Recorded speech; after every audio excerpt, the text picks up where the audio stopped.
drive. The island also has lots and lots of railway lines. Who's that puffing down the track? It's Thomas! Hello, Thomas!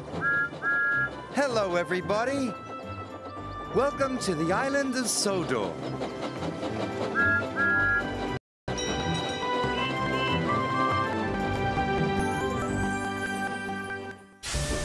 Thomas's new trucks. It was a busy, bustling day on the island of Sodor. The engines and the freight cars were working very hard. Thomas was junking freight cars in a yard, but his cars were old and rusty. It was very hard work. Then James arrived. Look,